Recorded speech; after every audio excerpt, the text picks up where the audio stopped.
ജിഷ വധക്കേസ് പ്രതി അമീറുൽ ഇസ്ലാമിനെ അയൽവാസി തിരിച്ചറിഞ്ഞു. കുന്നുംപുറം മജിസ്ട്രേറ്റ് ജില്ലാ ജയിലായിരുന്നു തിരിച്ചറിയൽ പരേഡ്. വാർത്തയുടെ കൂടുതൽ വിവരങ്ങളുമായി കൊച്ചിയിൽ നിന്നും ഉമേഷ് ചേരുന്നു. ഉമേഷ്, തിരിച്ചറിയൽ പരേഡ് പൂർത്തിയായോ? കൂടുതൽ വിവരങ്ങൾ.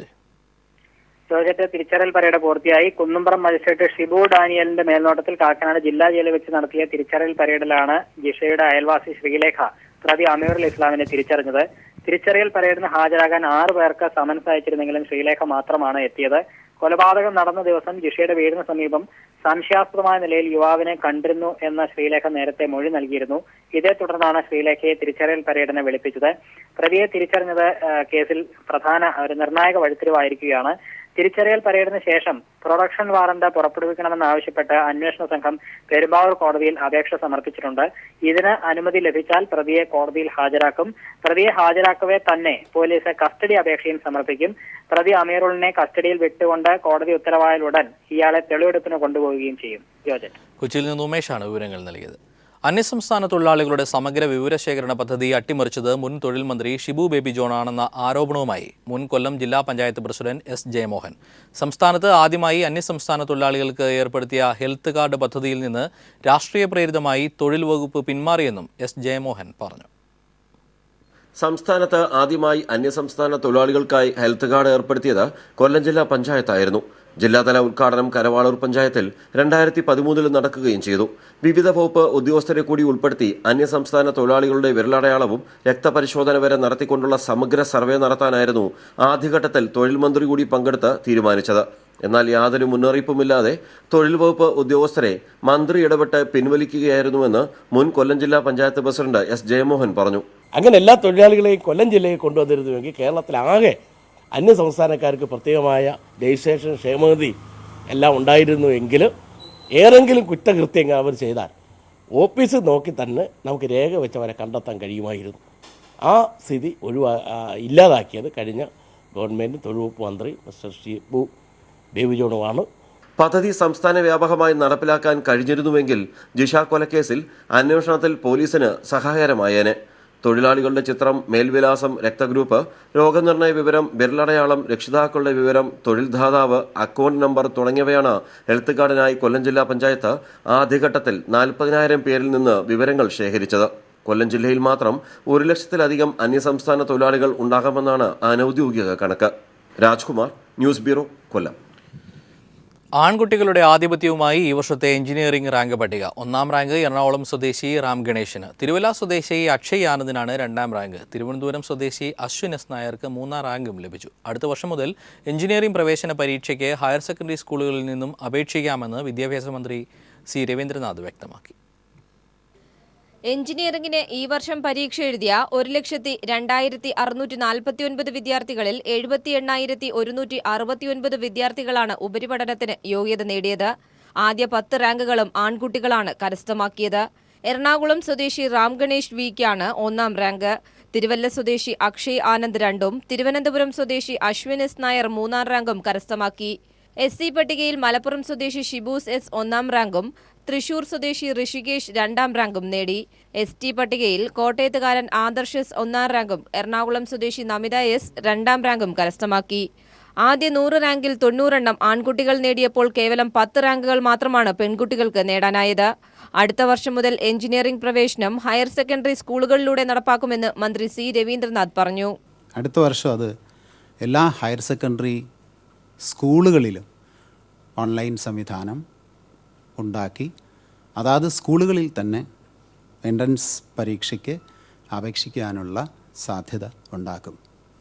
അതാത് സ്കൂളുകളിലെ IT ടീച്ചേഴ്സിനെ തന്നെ അത് എങ്ങനെ അപേക്ഷിക്കണം എന്ന് പഠിപ്പിക്കാൻ ചുമതല ഏൽപ്പിക്കും. 119 കോളേജുകളിലായി ഈ വർഷം എഞ്ചിനീയറിംഗിന് 23,222 സീറ്റുകളാണുള്ളത്. 5,232 സർക്കാർ സീറ്റുകളും. സ്വാശ്രയ കോളേജുകളുമായുള്ള കരാറിന്റെ കാര്യത്തിൽ ഉടൻ തീരുമാനമുണ്ടാകുമെന്നും മന്ത്രിയും എൻട്രൻസ് കമ്മീഷണറും വ്യക്തമാക്കി. News bureau, Thiruvananthapuram. എഞ്ചിനീയറിംഗ് പ്രവേശന പരീക്ഷയിൽ 1ാം റാങ്ക് നേടിയ തൃപ്പൂണിത്തുറ സ്വദേശി റാം ഗണേഷിന് എഞ്ചിനീയറിംഗ് പൂർത്തിയാക്കി സിവിൽ സർവീസ് നേടുകയാണ് ലക്ഷ്യം. മകന്റെ നേട്ടത്തിൽ നിറഞ്ഞ സന്തോഷത്തിലാണ് മാതാപിതാക്കളായ വെങ്കടേശ്വരനും റോജയും. സ്കൂൾ വിദ്യാഭ്യാസ കാലം തൊട്ടേ പഠനത്തിലും പാഠ്യേതര വിഷയങ്ങളിലും റാം മികവ് പുലർത്തിയിരുന്നു. സംസ്ഥാന തലത്തിൽ 1ാമനായി തൃപ്പൂണിത്തുറ ചിന്മയ സ്കൂളിൽ CBSE +2 പഠനം. കണക്കാണ് ഇഷ്ടവിഷയം. 2014 നടന്ന all India maths and science challenge കോമ്പറ്റീഷനിൽ തിളക്കമാർന്ന വിജയം നേടി. നാസയും സന്ദർശിച്ചിട്ടുണ്ട് ഈ കൊച്ചുമിടുക്കൻ. കൂടാതെ NTSC, KVPY തുടങ്ങിയ മത്സര പരീക്ഷകളിലും ഒന്നാമനായിരുന്നു ഈ കൊച്ചുമിടുക്കൻ. വായന ഏറെ ഇഷ്ടപ്പെടുന്ന റാമിന് എഞ്ചിനീയറിംഗ് കഴിഞ്ഞ് സിവിൽ സർവീസാണ് ലക്ഷ്യം. എനിക്ക് IIT ജോയിൻ ചെയ്യാനാണ് ആഗ്രഹം. IIT ഓൾ ഇന്ത്യ 271 കിട്ടി, സ്റ്റേറ്റിൽ 3rd ആയിരുന്നു. അപ്പോൾ ഇലക്ട്രിക്കൽ ബ്രാഞ്ചാണ് ആഗ്രഹം. പിന്നെ അലോക്കേഷൻ കുറച്ച് കഴിഞ്ഞിട്ട് വരാനുണ്ട്. റാങ്ക് പ്രതീക്ഷിച്ചിരുന്നെങ്കിലും 1ാം റാങ്ക് നേടുമെന്ന് കരുതിയിരുന്നില്ലെന്നായിരുന്നു രക്ഷിതാക്കളുടെ പ്രതികരണം. റാങ്ക് വിവരം അറിഞ്ഞതു മുതൽ അഭിനന്ദന പ്രവാഹമാണ് ഈ വീട്ടിലേക്ക്. News bureau, Kochi. Calicut university നിയമനങ്ങളിൽ വീണ്ടും ക്രമക്കേട്. പ്യൂൺ നിയമനത്തിന്റെ പേരിൽ ലക്ഷങ്ങളുടെ കോഴയെന്ന് ആരോപണം. നിയമന ലിസ്റ്റ് ഔദ്യോഗികമായി പ്രഖ്യാപിക്കുന്നതിന് മുൻപ് തന്നെ ലിസ്റ്റ് പുറത്തായി. അതീവ രഹസ്യമായി ലോക്കറിൽ സൂക്ഷിക്കേണ്ട ലിസ്റ്റാണ് പുറത്തായത്. ലിസ്റ്റ് പീപ്പിളിന് ലഭ്യമായി.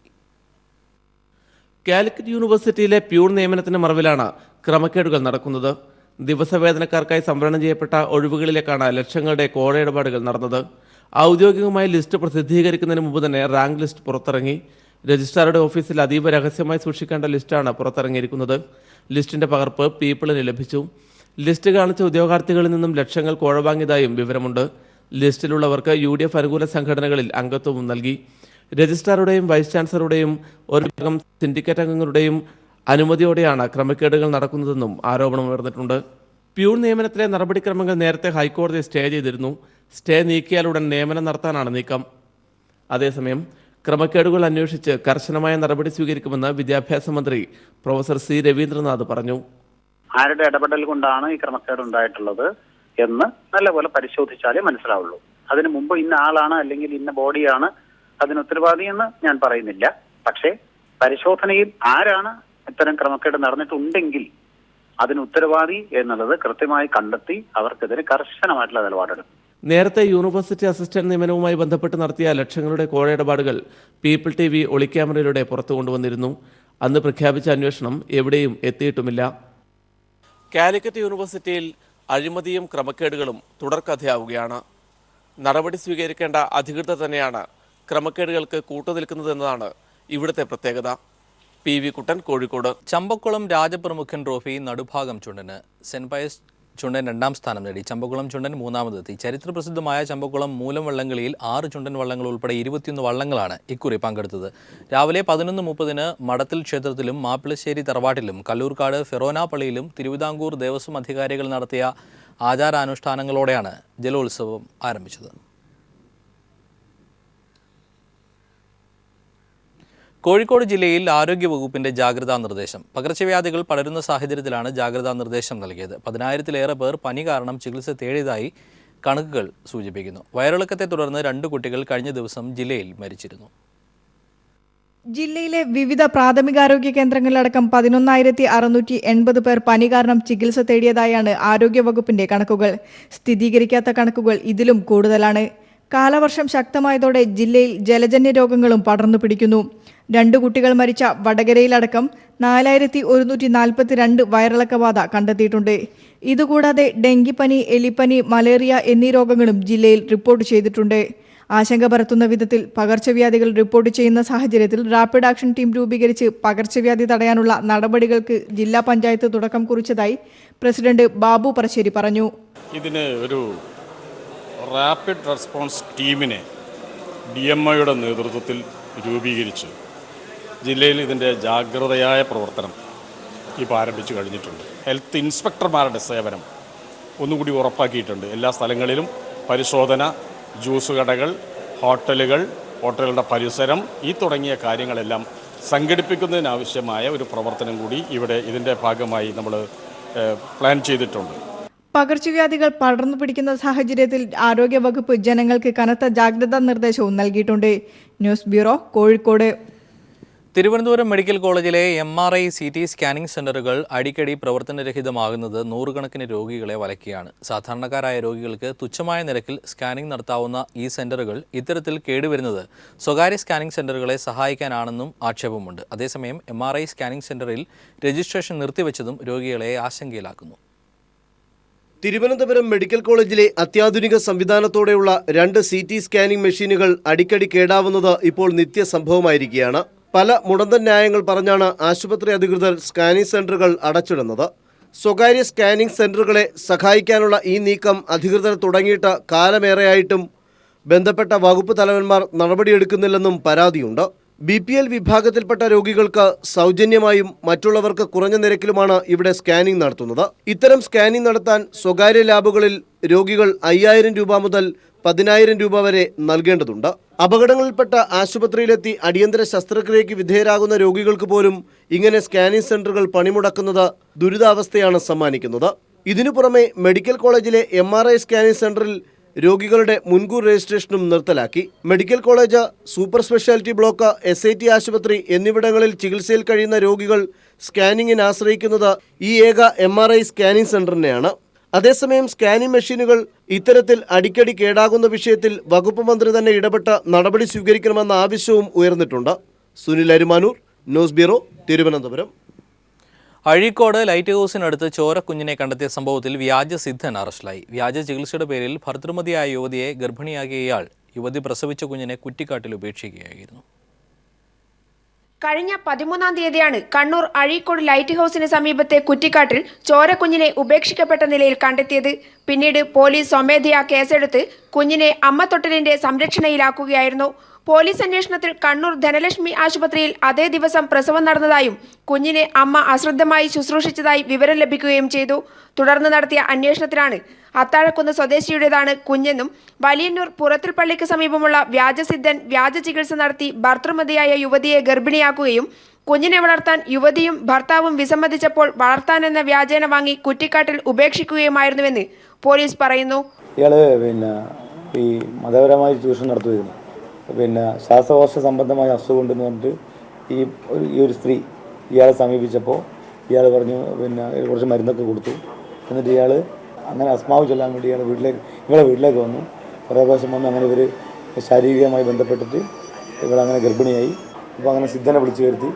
സിദ്ധൻ കുട്ടീനെ ഏറ്റെടുത്തു. ഇയാൾ അഴീക്കൽ ലൈറ്റ് ഹൗസിൻ്റെ കുറ്റിക്കാട്ടിൽ തിരിച്ചറിയത് കുട്ടി.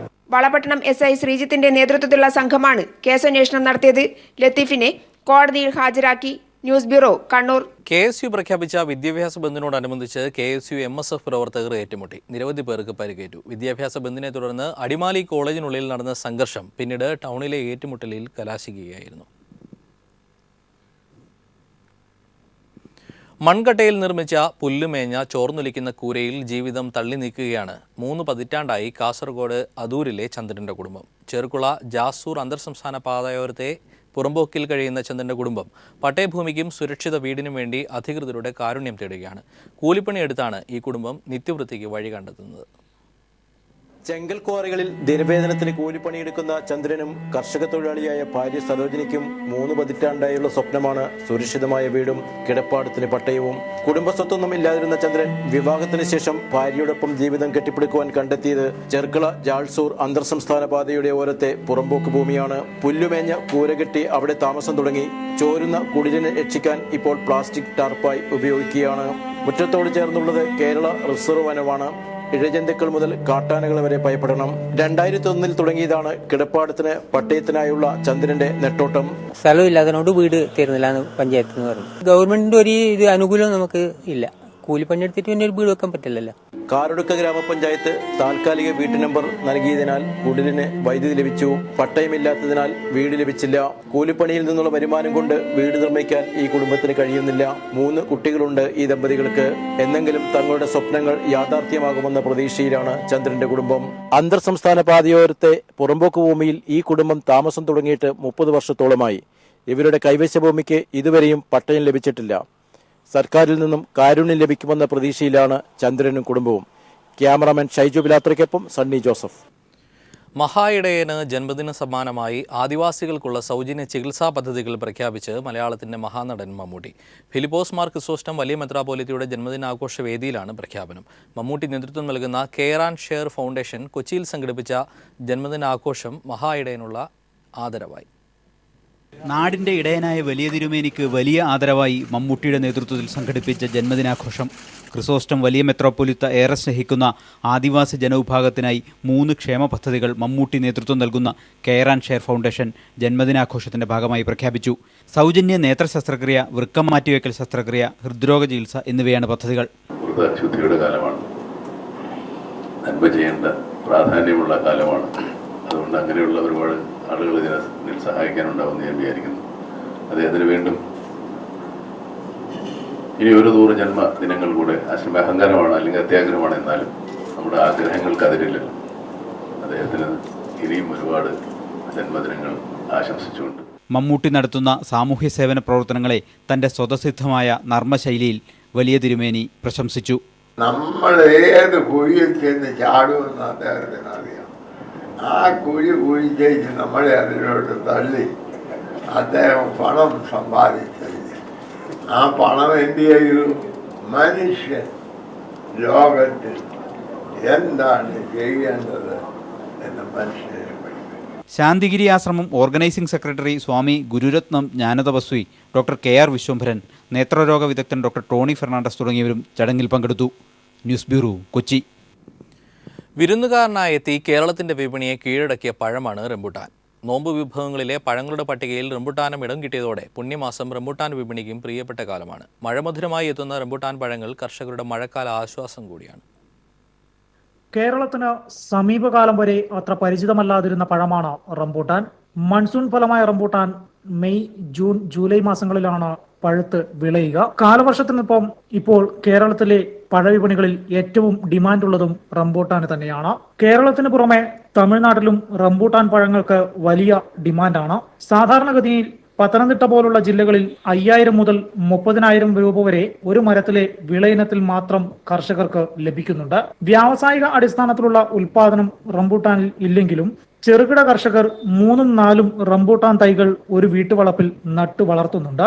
ഒരു സീസണിൽ തന്നെ മികച്ച വരുമാനം നൽകുമെന്നതിനാൽ കേരളത്തിലെ ചെറുകിട കർഷകർക്ക് ഏറെ പ്രിയപ്പെട്ട വിളയായി ഇത് മാറുകയും ചെയ്തു. ഈ റംബൂട്ടാൻ മലേഷ്യയിൽ നിന്ന് വന്നിട്ടുള്ള ഫ്രൂട്ടാണെന്നാണ് പറയപ്പെടുന്നത്. സാധാരണ വീടുകളിൽ ഇപ്പോൾ എല്ലാം 3ഉം 4ഉം 5ഉം തൈകൾ ഇന്ന് ഓരോ വീടുകളിലും 10 തൈയിൽ കാണുന്നുണ്ട്. ഇതിൻ്റെ വിളവെടുപ്പ് അല്ലെങ്കിൽ ഇതിൻ്റെ സീസൺ എന്ന് പറയപ്പെടുന്നത് ജൂൺ, ജൂലൈ മാസങ്ങളിലാണ്. അത് ചെറിയ മരത്തിന് ചെറിയ കായ്ഫലം അനുസരിച്ച് 5000 മുതൽ 30,000 വരെ കിട്ടുന്ന മരങ്ങൾ ഇന്നിവിടെയുണ്ട്. നോമ്പ് വിഭവങ്ങളിലെ പഴങ്ങളുടെ പട്ടികയിൽ റംബൂട്ടാനും ഇപ്പോൾ അത്ര ചെറുതല്ലാത്ത സ്ഥാനം നേടിയിട്ടുണ്ട്. വലിയ അധ്വാനമില്ലാതെ ഓരോ സീസണിലും ഇടവിളയായി മികച്ച വരുമാനം കൊണ്ടുവരുമെന്നതിനാൽ വിളഞ്ഞു തൊടുത്ത റംബൂട്ടാൻ പഴങ്ങളെ പോലെ തന്നെ കർഷകരും വളരെയധികം സന്തോഷത്തിലുമാണ്. News bureau, Pathanamthitta. Kannur DYFI ജില്ലാ കമ്മിറ്റി സംഘടിപ്പിക്കുന്ന നീന്തൽ പരിശീലനത്തിന് തുടക്കമായി. കുട്ടികളെയും മുതിർന്നവരെയും നീന്തൽ പരിശീലിപ്പിച്ചുകൊണ്ട് തിരുവങ്ങാടാണ് നീന്തൽ പരിശീലനം ആരംഭിച്ചിരിക്കുന്നത്. മഴക്കാലം ഭീതിയുടെ കാലമല്ല. ഇനി പുഴയും വെള്ളവും ഭീതിയുടെ ഉറവിടങ്ങളുമല്ല. പയ്യാവൂരിലെ ദുരന്തം ആവർത്തിക്കാതിരിക്കാൻ വെള്ളം പ്രതീക്ഷയുടെ പുത്തനുണർവ് നൽകുന്നതാകാൻ പരിസ്ഥിതി സൗഹാർദ്ദത്തോടെ മുന്നോട്ട്. അതാണ് DYFI കണ്ണൂർ ജില്ലാ കമ്മിറ്റി ജലം ഭീതിയല്ല ജാഗ്രതയാണ് ആവശ്യം എന്ന ജലസൗഹൃദ ക്യാമ്പയിനിലൂടെ ലക്ഷ്യമിടുന്നത്. കണ്ണൂർ തിരുവങ്ങാട് മൂളിയിൽ നടന്ന ജലസൗഹൃദ ക്യാമ്പയിന്റെ ഉദ്ഘാടനം CPIM സംസ്ഥാന സെക്രട്ടേറിയറ്റ് അംഗം MV ഗോവിന്ദൻ ഉദ്ഘാടനം ചെയ്തു. 250 പ്രാദേശിക കുളങ്ങളിലാണ് സൗജന്യ നീന്തൽ പരിശീലനം സംഘടിപ്പിക്കുന്നത്. കുട്ടികൾക്കും മുതിർന്നവർക്കും ഒരുപോലെ പരിശീലനം നൽകും. അർജുന അവാർഡ് ജേതാവ് വിൽസൺ ചെറിയാൻ, നീന്തൽ അസോസിയേഷൻ സംസ്ഥാന സെക്രട്ടറി S രാജീവ് എന്നിവർ ചടങ്ങിൽ വിശിഷ്ടാതിഥികളായിരുന്നു. നീന്തൽ രംഗത്തെ പ്രഗത്ഭരെ DYFI സംസ്ഥാന പ്രസിഡന്റ് AN ഷംസീർ MLA ആദരിച്ചു. News bureau, Kannur.